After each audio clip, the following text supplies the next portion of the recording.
In the previous video, I showed you how I used this part. My son 3D printed this on his new 3D printer, and I asked him to, to see if he can print some stencils for me, which he did. So I used this one, and I showed you the design, what it looks like.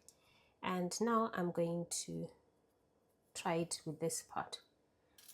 So I want to see what they look like. I'll be trying out different designs. So I've got my sourdough here. I left it rising overnight, and then it's been in the fridge for a few hours.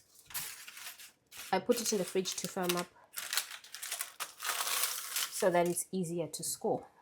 Okay.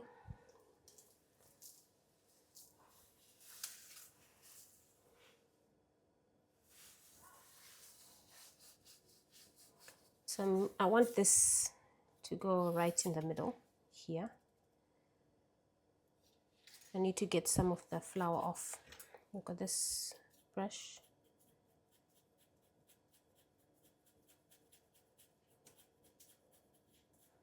I'll get as much off as I can. And then I'm going to wet it with some water. Okay, so I think that's enough space.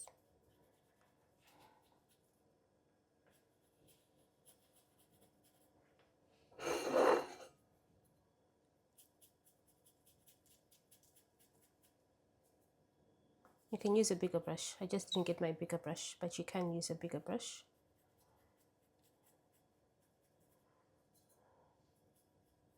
Okay. Now I'm going to put this on top. Just, yeah, that's enough space. Like this.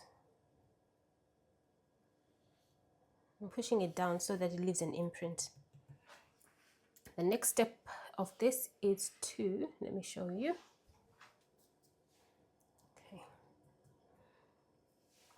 The next step is to dust rice flour. I use rice flour because that's what I use for my bannetons as well, so that my bread doesn't stick. This is a banneton, the bread basket. I've noticed if I use flour with gluten in it, my bread always sticks. So I changed to rice flour. But some people say any gluten-free flour works. So you could try that if you don't have rice flour. I buy my rice flour, but you can make your own if you've got like a home mill or something. You can do that yourself. So I'm going to peel this off. Look. So it's left that tree implant. It's left that tree imprint. So what I could do, which I might do, is paint it. Should I paint it? Okay, I think I'll paint it. The next video I'll do one without painting it. I'll just paint something simple, green for the top, of course. It's like a watercolor based. It is a watercolor, food coloring. Next time I'll also try it without painting it and see what it looks like. It's all about trial and error. If I don't like it, it's not the end of the world. I can always try something else next time. Just make sure you stick to the middle right there so that the rice flour doesn't go in the middle.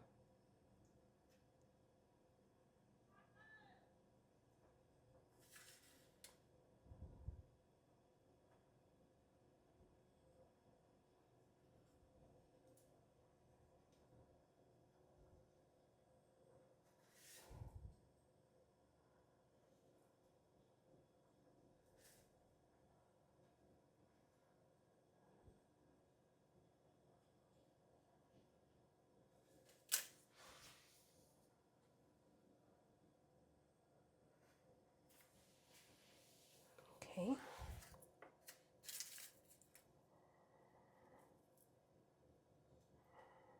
It's looking good.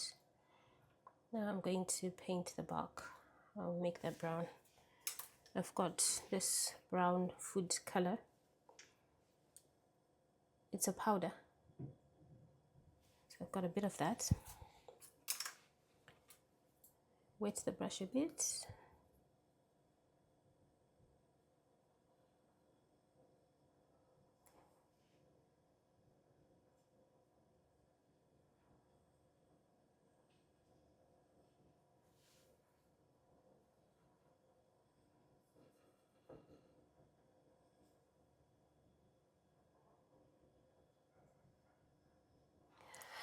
It's so cool. I like this.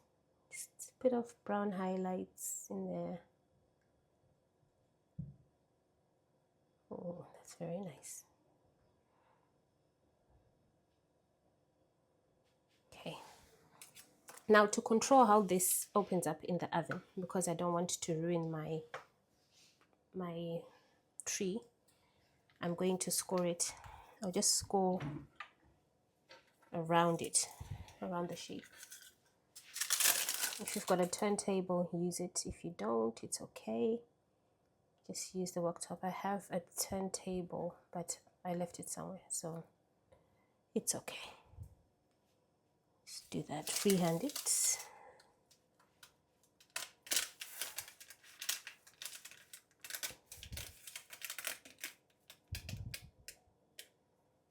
Okay, that looks about right.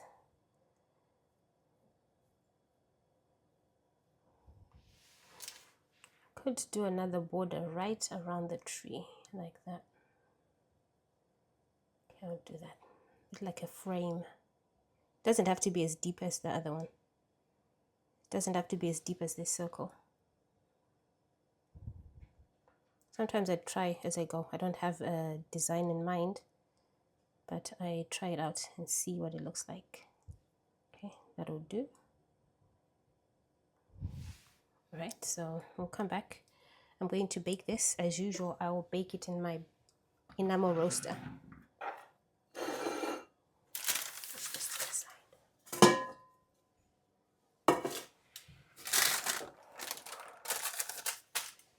Okay, I'm going to score again, because when I lifted it up, it's kind of like squishes this part. So I need to open it up.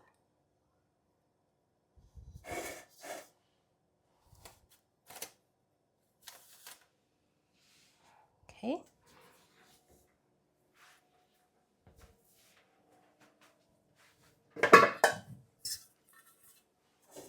Then I'm going to bake this. Then I'm going to bake this for 45 minutes, 45 to 50 minutes at 200 degrees Celsius. And I do not preheat it. I just put it straight into a cold oven.